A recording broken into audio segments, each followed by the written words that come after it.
ونعوذ بالله من شرور أنفسنا ومن سيئات أعمالنا من يهده الله فلا مضل له ومن يضلل فلا هادي له ونشهد أن لا إله إلا الله وحده لا شريك له ونشهد أن سيدنا وسندنا وشفيعنا ومولانا وحبيبنا محمدا صلى الله عليه وسلم. أما بعد، قال الله تبارك وتعالى في القرآن المجيد والفرقان الحميد: وأقيموا الصلاة وآتوا الزكاة واركعوا مع الراكعين.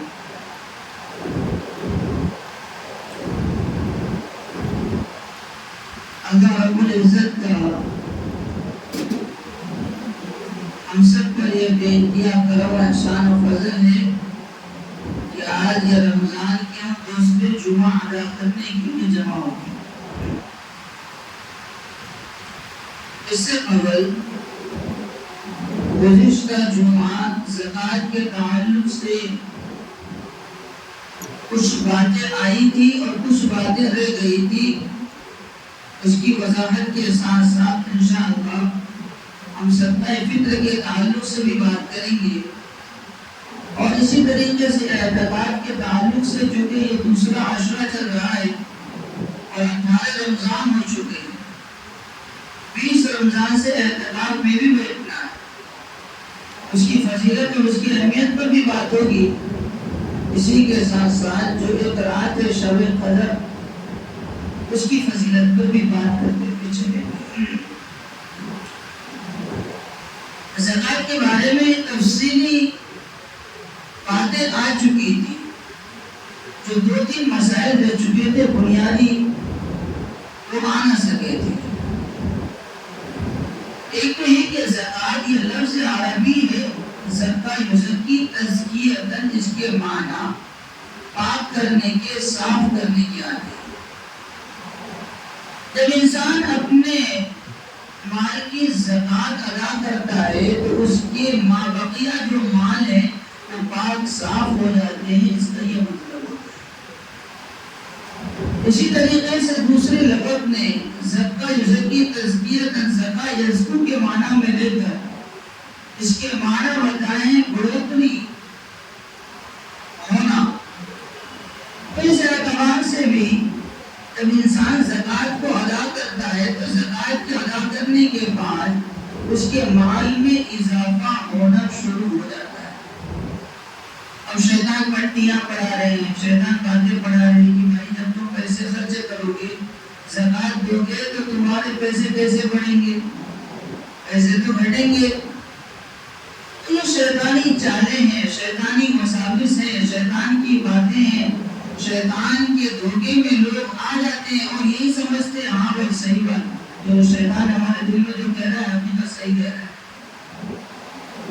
علماء نے لکھا ہے کہ اس کے مال اس طور پر بڑھتے ہیں کہ مثلا 1 لاکھ میں 2.5% جو زکوٰۃ اس کے اوپر واجب و فرض ہے تو 2,500 بنے.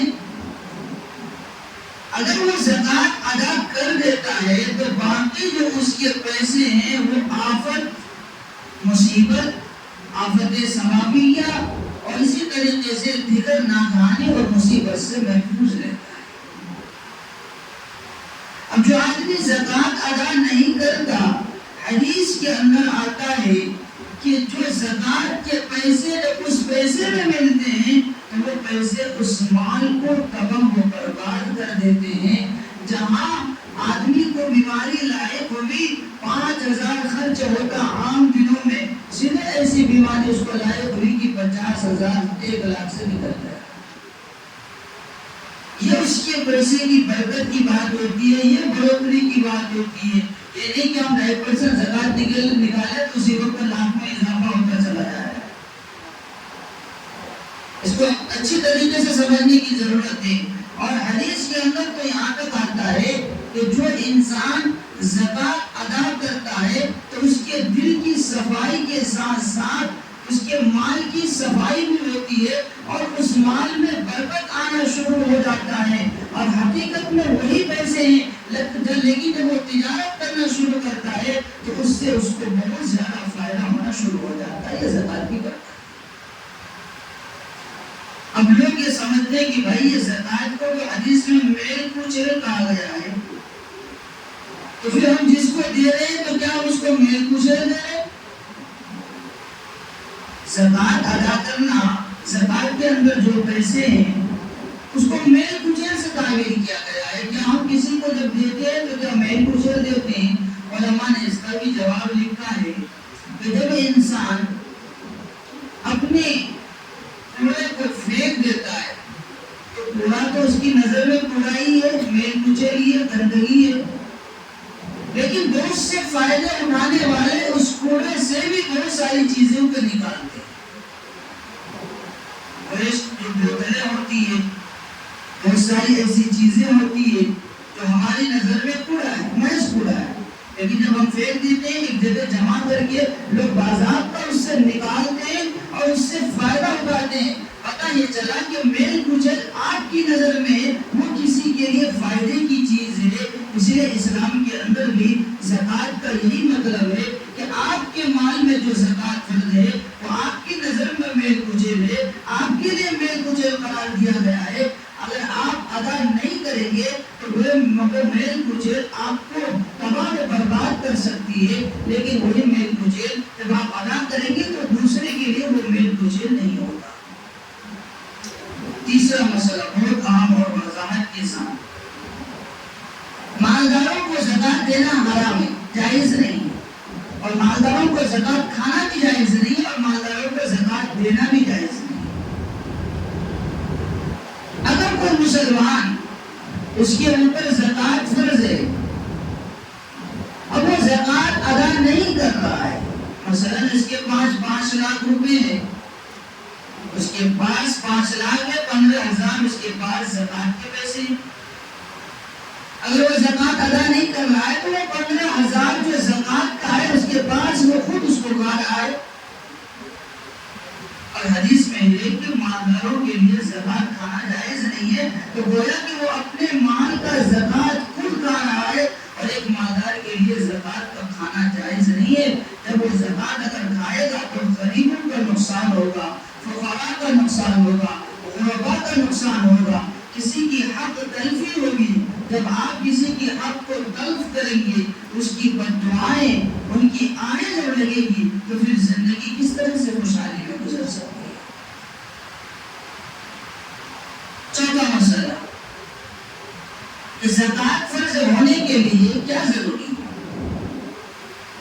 اور اسی کے ضمن میں ہم صدقہ فطر کو بھی لیتے ہیں، چونکہ بعض حضرات یہ پوچھتے ہیں کہ صدقہ فطر رمضان میں نکالا جاتا ہے تو اس کی شرعی کیا حیثیت ہے؟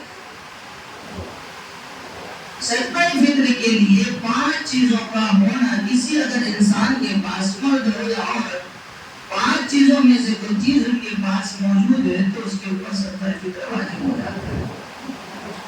نمبر 1 سونا ہونا، چاندی ہونا، اسی طریقے سے اس کے پاس تجارت کے مال ہونا، ضرورت سے زائد سامان ہونا، اور اسی طریقے سے نقدی کیش میں کچھ پیسے ہونا۔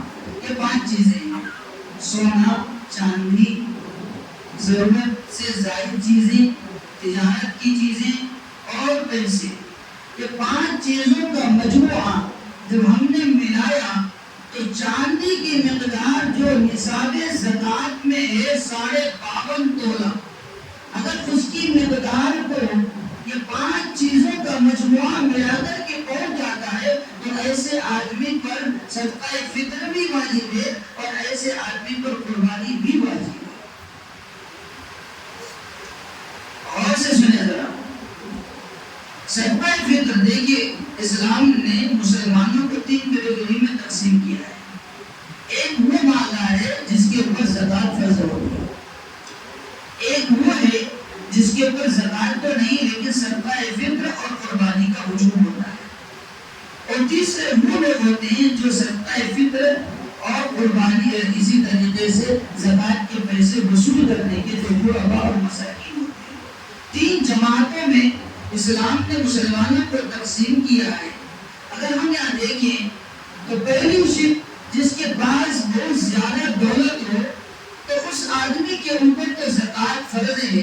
جس کے پاس کم ہو یعنی 52.5 تولہ چاندی کے مقدار میں اس کے پاس صرف دولت موجود ہے، چاہے پیسے کی شکل میں، چاہے سونے چاندی کی شکل میں، چاہے تجارت کے سامان کی شکل میں، یا ضرورت سے زائد سامان کی شکل میں، 5 چیزوں کا مجموعہ اور 52.5 تولہ چاندی کے نصاب کو پہنچتا ہے، تو ایسے آدمی کو صرف صدقہ فطر اور قربانی واجب ہوا کرتی ہے۔ لیکن اس کے اندر بھی صرف ضرورت سے زائد چیز کو اگر ہم نکال دیں اور 4 چیزوں کا مجموعہ اس کے پاس باقی رہے، 7.5 تولہ سونا عام طور پر کسی کے پاس نہیں ہوتا، 52.5 تولہ چاندی عام طور پر کسی کے پاس نہیں ہوتا۔ اگر کسی کے پاس صرف 7.5 تولہ چاند سونا ہے تو اس کے اوپر زکوٰۃ فرض ہے۔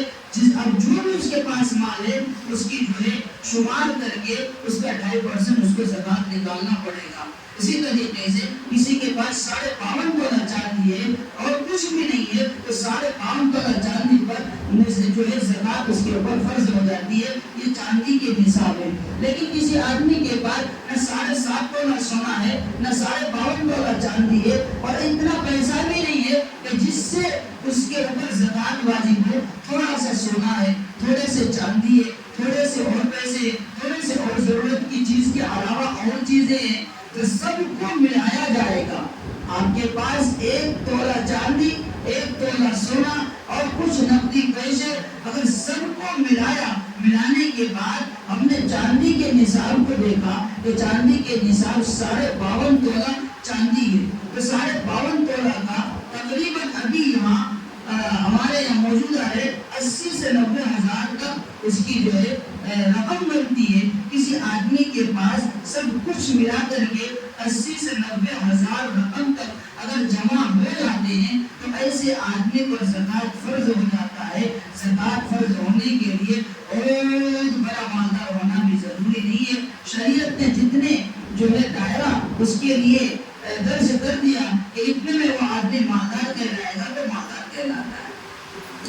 اب 2 شرطیں ہیں۔ 2 شرطیں یہ ہیں کہ یہ 90 ہزار کا مالک، 1 لاکھ کا مالک اگر آج کی تاریخ میں 29 تاریخ میں آج کی تاریخ میں بنا ہے تو یہاں سے لے کر کے اگلے سال جو ہے مارچ تک 29 تاریخ تک یہ پیسے اس کے پاس باقی رہتے ہیں۔ اس پیسے میں اور بھی اضافہ ہوتا چلا جاتا ہے، کمی واقع نہیں ہوتی ہے۔ تو اب یہ زکوٰۃ تو 1 سال پہلے واجب ہوا تھا، لیکن زکوٰۃ کا ادا کرنا اب جو واجب ہو رہا ہے وہ 29 مارچ سے اگلے رمضان میں اس کے اوپر زکوٰۃ کا ادا کرنا واجب ہو رہا ہے۔ حضرات یہ سمجھتے ہیں کہ صرف رمضان میں ہم زکوٰۃ نکالیں گے اور صرف رمضان ہی میں زکوٰۃ فرض ہوتا ہے۔ نہیں، ایسا نہیں ہے۔ جس تاریخ سے آپ اتنے رقم کے مالک ہوتے ہیں اس دن آپ کے اوپر زکوٰۃ فرض ہے، لیکن زکوٰۃ کا ادا کرنا 1 سال کے بعد اسی تاریخ میں اگر وہ رقم آپ کے پاس بچی ہوئے اس رقم سے زائد ہو چکے ہیں تو اب زکوٰۃ کا ادا کرنا واجب ہے۔ اگر وہ رقم آپ کے پاس نہیں بچی، ختم ہو گئی، تو ایسی حالت میں شریعت آپ کے اوپر زکوٰۃ کا ادا کرنا واجب قرار نہیں دیتا۔ حوالہ اور اسی کو کہتے ہیں 1 سال کا گزرنا اور اتنے نصاب کا جو ہے مالک ہونا، تو شریعت نے اس کے اوپر زکوٰۃ کو فرض قرار دیا۔ لیکن فطرہ کے لیے 1 سال کی کوئی قید نہیں ہے۔ آپ اگر اتنی دولت کے مالک عید کی صبح کے آپ ہو چکے فجر کے وقت تو آپ کے اوپر صدقہ فطر ادا کرنا واجب ہو چکا۔ اللہ کے نبی صلی اللہ علیہ وسلم کی حدیث ہے الا ان صدقۃ الفطر واجبۃ علی کل مسلم و مسلمہ، کہ اللہ رب العزت نے، اللہ کے پیارے نبی صلی اللہ علیہ وسلم نے فرمایا کہ صدقہ فطر ہر مسلمان پر، ہر مسلمان مرد عورت پر، بچے اور نابالغ اور اسی طریقے سے بالغ ہر ایک کے اوپر واجب، ہر ایک کے اوپر واجب ہے۔ اس کے اوپر بھی کچھ مسائل ہیں، وہ بھی ذرا ذہن نشی کرتے چلے۔ اگر بیوی کے جانب سے شوہر ادا کرنا چاہے کہ میں آپ کا جو ہے صدقہ فطر ادا کرتا ہوں، تو اس کے لیے بیوی کی اجازت دینا ضروری ہے، کیونکہ یہ عبادت ہے اور عبادت بلا نیت کے درست نہیں ہے۔ ہم اگر ظہر کی نماز پڑھیں گے، اگر اس کی نیت نہ کریں، بعد میں ہم یہ کہیں گے کہ ہم کو ظہر کی نماز اس وقت پڑھے، تو یہ نیت قابل اعتبار نہیں ہے۔ اس لیے نماز سے پہلے نیت آپ کو پہچان ضروری ہوتی ہے تو پہلے ہی، اسی لیے جب کسی بھی بندے کی جانب سے ہمیں اگر صدقہ فطر ادا کرنا ہے تو اس کی اجازت لینا ضروری ہے۔ اب اگر کیا والدین کے اوپر ہر بچے کی جانب سے صدقہ فطر ادا کرنا واجب ہے؟ یہاں بھی تفصیل ہے۔ اگر بچے بالغ ہیں تو بالغ بچے کی ذمہ داری والدین کے اوپر نہیں ہے۔ ہاں اگر بچے نابالغ ہیں تو ایسی صورت پر صدقہ فطر کا ادا کرنا والدین کے ذمے ہے جو گھر کے سربراہ ہیں۔ اور اسی طریقے سے کوئی بچے بالغ تو ہے لیکن مجنون ہے، دیوانہ ہے، پاگل ہو چکا ہے۔ پاگل مراد نہیں ہے جو ہم لوگ پاگل کہتے ہیں، بات میں میرا بیٹا تو پاگل ہو گیا ہے، پاگل نہیں، جو شرعی پاگل ہو، جس کو ہوش کی آواز نہ ہو، ایسے پاگل مراد ہے۔ تو ایسی صورت پر پھر والد پر یہ واجب ہے کہ وہ اپنے اس بالغ بچے جو کہ مجنون ہو چکا ہے، پاگل ہو چکا ہے، اس کی جانب سے صدقہ فطر ادا کرے۔ اب صدقہ فطر ادا کرنے کے تعلق سے بھی پوچھا جاتا ہے کہ کیا ادا کرے۔ حدیث نے اس کی صراحت کی ہے کہ اگر حسب استطاعت لوگ اگر کم پیسے والے ہیں، کم درجے کے مالدار ہیں تو ایسی صورت میں گیہوں یعنی گندم سے وہ صدقہ فطر کو ادا کرے، جس کی تقریباً نصف سا پونے 2 کلو 1.75 kg کا جو رقم بنتے ہیں وہ ادا کرے۔ ہم نے اس کا حساب لگایا اور حیدرآباد کے تمام اس سے معلوم کیا تو اس کی رقم 80 روپے بنتے ہیں۔ لیکن سب لوگ یہ سمجھتے ہیں کہ صرف کم سے کم اس پر ہی حسب اس کی استطاعت بہت ہے، وہ اچھے سے زیادہ سے اور بھی کر سکتا ہے، لیکن سب نے کیا سوچا کہ یہ چھوٹا ہے، سستا ہے، چلو اسی میں اپنا کام نپٹا لیتے ہیں۔ حالانکہ آگے اللہ کے نبی صلی اللہ علیہ وسلم نے یہ بھی بات بتائی ہے کہ اگر کسی کو اللہ تعالیٰ نے دولت دی ہے تو اس کو سخاوت کرنی چاہیے۔ اللہ رب العزت کو سخاوت، سخی لوگ بڑے پسند ہیں۔ اللہ نے جب مال دیا ہے تو اس مال کے استعمال کرنے والے، اس مال کو اللہ کے راستے میں خرچ کرنے والے ایسے لوگ سے اللہ رب العزت بڑی خوش ہوتے ہیں۔ اب آگے فرمایا کہ اگر کوئی آدمی اچھی استطاعت کے ہیں تو کھجور سے نکالے اور کشمش سے نکالے۔ کشمش کی مقدار ایک سا بتائی گئی جو 3.5 کلو کے آتے ہیں، کھجور کی بھی وہی 3.5 کلو آتے ہیں۔ اس کی جو ریٹ قیمت ہے ایک آدمی کی جانب سے 980 روپے بنتے ہیں۔ اس کی استطاعت ہے وہ دے اور زیادہ ثواب بھی ہوگا، دوسرے کو فائدہ بھی پہنچے گا۔ یہ کیا بات ہوئی کہ ہم اللہ رب العزت سے مانگنے میں تو بہت کچھ مانگتے ہیں، یا اللہ چپل مار کے دے دیجیے۔ جب دینے کی باری آتی ہے تو 1 روپے جیب سے نہیں نکلتے، وہ بھی نکلتا تو پھٹے ہوئے نوٹ جو بازار میں نہیں چلتے ہیں ہم اپنے جیب میں رکھ لیتے ہیں، چلو کسی غریب کو ہی دے دیں گے، اسی کو چپکا دیں گے۔ میرے بھائی یہ اخلاقی اعتبار سے بہت ہی گری ہوئی حرکت ہے۔ اللہ سے مانگتے بہت کچھ ہے، جب دینے کی باری آئی اللہ کو، اللہ کے بندوں کو، تو ہم دیتے نہیں ہیں۔ ہم عائشہ صدیقہ رضی اللہ تعالیٰ عنہ کی روایت موجود ہے، زکوٰۃ ادا کرنے سے پہلے زکوٰۃ کے جو زیوریں ہوا کرتی تھی وہ دھویا کرتی تھی، صاف صفائی کیا کرتی تھی۔ اللہ کے نبی صلی اللہ علیہ وسلم فرماتے ہیں کہ عائشہ یہ کیا کر رہی ہو؟ حضرت عائشہ صدیقہ رضی اللہ تعالیٰ عنہ فرماتی ہے اللہ کے نبی جو انسان اپنی دولت کی زکوٰۃ نکالتا ہے، اپنے مال کی زکوٰۃ نکالتا ہے، کسی بندہ کو پہنچنے سے پہلے اللہ کو پہنچتا ہے، تو میں یہ سمجھتی ہوں اور یہ میں نہیں چاہتی کہ میرے اللہ کے پاس میرا مال پہنچے تو وہ ایک غلیظ غلاظت کی شکل میں، ایک گندگی کی شکل میں پہنچے، اس لیے میں اس کو صاف ستھرا کرتا ہوں۔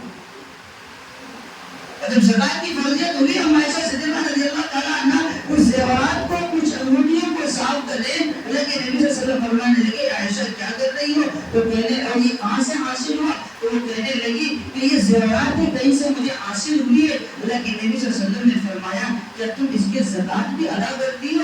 تو ہم عائشہ صدیقہ رضی اللہ تعالیٰ عنہ نے فرمایا مجھے زکوٰۃ کا علم نہیں ہے، میں تو ابھی زکوٰۃ ادا نہیں کر رہی ہوں۔ تو اللہ کے نبی صلی اللہ علیہ وسلم نے فرمایا اگر تم یہ چاہتی ہو کہ کل قیامت کے دن تمہیں اس انگوٹھی کی اس میں مقابلے میں تمہیں جہنم کی انگوٹھی اگر پہنائے تو تم زکوٰۃ ادا نہ کرو. اگر تم چاہتی ہو کہ جہنم کی انگوٹھی نہ پہنائے جائے، جہنم کے زیورات تمہیں نہ پہنائے جائے، تو پھر تم اس شکل میں اپنے مالوں کے، اپنے زیورات کی جو ہے زکات ادا کیا کرے. ہماری عورتوں کے پاس بھی عام طور پر کچھ زیادہ تو نہیں زیورات ان کے پاس ہوتے ہیں جس کے اوپر شرعی اعتبار سے زکات فرض ہے. کسی کے پاس کم نہیں، سونے ہے، چاندی ہے، کچھ پیسے بھی ہیں، دونوں کو ملائے تو وہ نصاب کو پہنچ جاتا ہے. اگر شوہر اس کی جانب سے زکات ادا کرنا چاہے اس کی اجازت ہے، لیکن اس کی پرمیشن ضروری، اجازت ضروری، اچھی بات ہے. اور اگر اس کے پاس کوئی پیسے نہ ہو ان کو ادا کرنے کے تو ان کے زیورات کو اس کو خود کو بیچ کر ادا کرنا ضروری ہے. ہم نے صرف یہ سرسری سمجھ لیا کہ زکات کا لفظ سنتے ہیں ختم، بھائی یہ زکات کا ادا کرنا ضروری ہے. اسی طریقے سے صدقہ فطر کے تعلق سے بات ہو چکی ہے. اور اسی طریقے سے آج 18 رمضان ہے، 20 رمضان سے آخر عشرہ جو آگ سے خلاصی کا عشرہ ہے وہ شروع ہوتا ہے. اس میں اعتکاف کرنا سنت مؤکدہ علی الکفایہ ہے. نہ کرنے پر پورے محلہ والے کو اللہ کے نبی صلی اللہ علیہ وسلم نے سخت وعید سنائی، سب پورے محلے والے کو نہ کرو.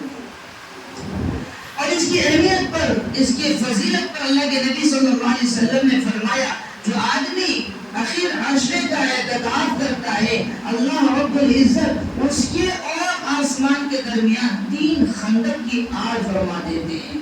اور ایک خندق کی آڑ جو ہوتی ہے زمین و آسمان کے برابر ہے. تو پتہ یہ چلا اور روایت میں آتا ہے کہ اس آدمی سے اور جہنم سے ان دونوں کے درمیان 3 خندق کھودتے جاتے ہیں. اور ایک خندق کی جو سیما بتائی گئی ہے کہ وہ زمین و آسمان کے برابر جتنی جگہ ہے اتنی جگہ ایک خندق سے دوسرے خندق کے درمیان کی مسافت ہے. تو نتیجہ یہ نکلتا ہے کہ اس آدمی کو جہنم سے بہت دور کر دیا جاتا ہے. تو اس لیے اعتکاف کی ہم سب کو ضرورت ہے اور کریں. اور اسی کے تعلق سے اس میں ایک رات آتی ہے شب قدر. ہم انشاءاللہ اس کی تفصیلی بات اور بھی کریں گے. قیلت وقت دامن گرے اس لیے صرف مختصراً یہ عرض کر دیتا ہوں کہ شب قدر کے بارے میں بہت ساری روایات آئی ہے. ایک روایت میں اللہ کے نبی صلی اللہ علیہ وسلم کو یہ رنج ہوا کہ پہلے کی جو نبیوں کی جو عمر ہوا کرتی تھی، لوگوں کی جو عمر ہوا کرتی تھی وہ بہت زیادہ ہوا کرتی تھی، وہ بہت زیادہ عبادت میں آگے ہو چکے ہوتے تھے. تو اللہ کے نبی صلی اللہ علیہ وسلم فرماتے ہیں کہ ہماری امت کی عمر 60 سالہ 70 سالہ 80 سالہ 90 سالہ زندگی ہے تو یہ تو اس سے آگے نہ جا سکیں گے. تو اللہ رب العزت نے یہ سورہ قدر کو نازل کیا.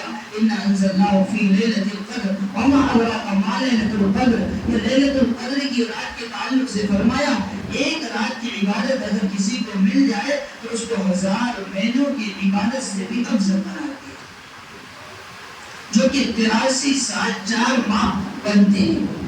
اگر 10 ایسے حاصل ہو جائے تو اسی 800 سال 83 برس 4 ماہ کی عبادت مل جاتی ہے.